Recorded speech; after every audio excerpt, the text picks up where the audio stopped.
We spend a lot of time on this show talking about education because I'm passionate about education, young people's education, and the key that education is to people's future. And all Americans need to be educated, and that doesn't mean college education. That can mean education in the trades. I know a couple young people who are going into the trades after their graduation from high school. I think that's a phenomenal decision. I don't think it makes a whole lot of sense to incur huge college debt and start so far underwater that you have no realistic hope of getting out, particularly at a time where Joe Biden has built an economy where it's almost impossible for young people to buy a house, even if they go to college, get a degree, get out and get a good job.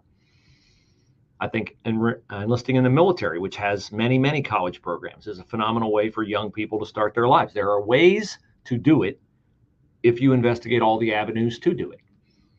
And one of the avenues to do it is being celebrated today in the Columbus Dispatch, and I am on board fully with this particular program called the Columbus Promise. Now, the Columbus Promise was a 3-year pilot program, which meant they were going to try this for 3 years, see if it worked, and then if it worked, they were going to try to find a way to continue it. Well, they're 2 years into the program, and it has worked so well that they are going to continue to do it. They don't know exactly how they're going to continue to do it, but they're going to continue to do it. So what is this program, Columbus Promise? It is a tuition-free college partnership between the city, Columbus City Schools, and Columbus State Community College. Okay, so all three of them got together. They want to send more Columbus City School graduates. That's all you have to be, is a Columbus City School graduate to go. And anything that a federal program like the Pell Grant program doesn't pick up, the Columbus Promise program will pick it up. It'll pick up the expenses. The kids even get $500 per semester to go to Columbus State Community College. This was introduced in 2021. And the reason why they did it was because they thought, hey, we got a need for a skilled workforce. We got industry coming into Columbus. We've since had Intel say it's going to come into Columbus. We've got minority students. We look at our neighborhoods. There's hopelessness. There's poverty. Let's give kids a chance. Let's give them an opportunity to show us that they're serious about getting an education. And in the words of City Council President Shannon Hardin, and I quote, "We made a promise and we're keeping it." I see nothing so far that I object to, but I do have questions. Are we not at the same time celebrating the Columbus Promise program, also questioning the use of state taxpayer money to fund the school voucher program throughout the state of Ohio? And there are 200 plus school districts in the state of Ohio, Bexley, Upper Arlington, Columbus City Schools, Cleveland City Schools, Dayton, Cincinnati, all fighting the school voucher program. Yes, we are. Am I the only one to whom these two things seem not in alignment? I mean, after all, if it is a great idea, and I think it is a great idea, to give Columbus City School students the opportunity to go to college when they could not afford it, is it not also a good idea to give vouchers to students to attend private schools if the public schools in their districts are not meeting their needs? What is the difference? I know you're going to say income, right? Income.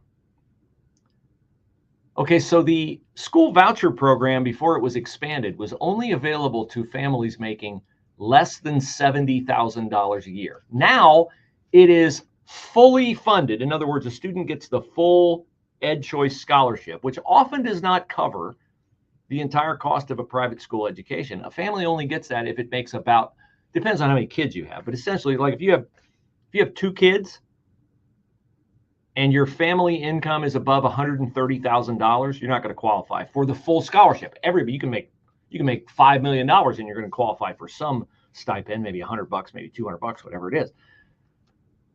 So I was curious to know, how is the Columbus Promise program funded? That might be my tell in terms of, well, this is why it's different, because Ed Choice is funded by taxpayer dollars and the Columbus Promise program is funded by private dollars. Then they would have me. I would have no beef, but it's not.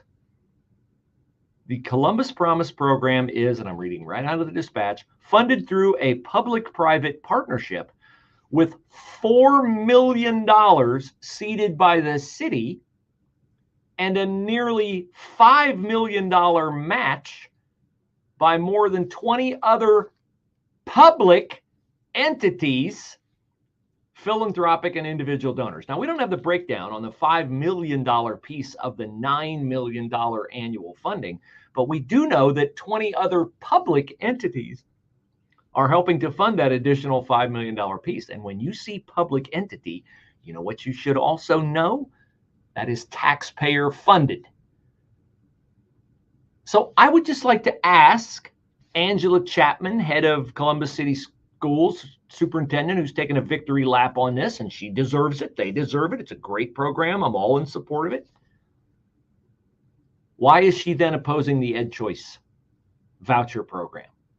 Why is Upper Arlington opposing the EdChoice program? Thankfully, Groveport Madison last night was debating this, and they put it off. They didn't join the suit, but they didn't not join the suit. And here's the other thing you need to know about taxpayer dollars. You might say, well, who's funding this lawsuit against the EdChoice program? 200 Ohio school districts pay $2 per student in their school district to fund the lawsuit.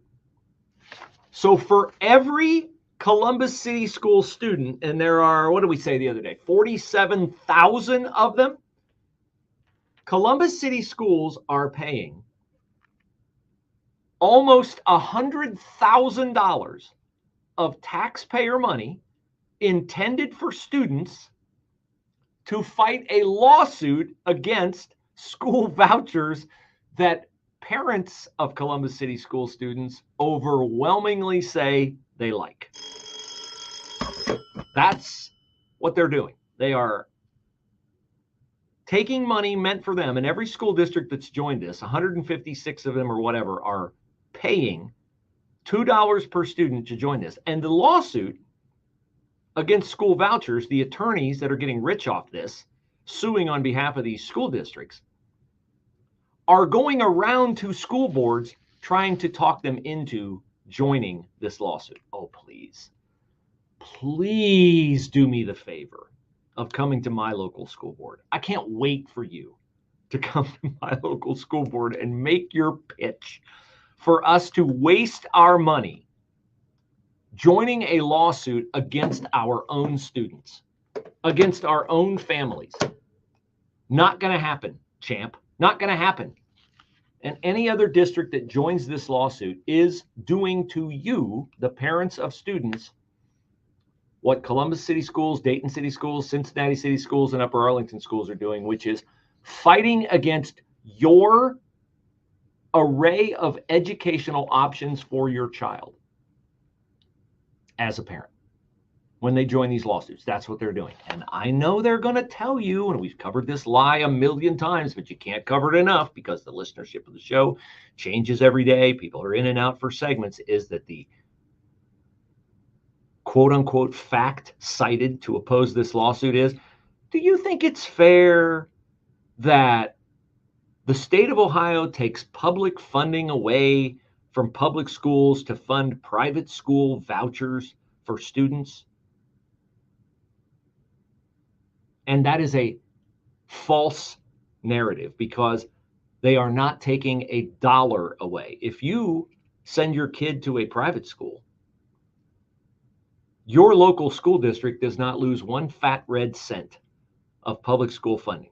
It is predicated, state funding is predicated upon the number of students who are eligible to attend your local public school.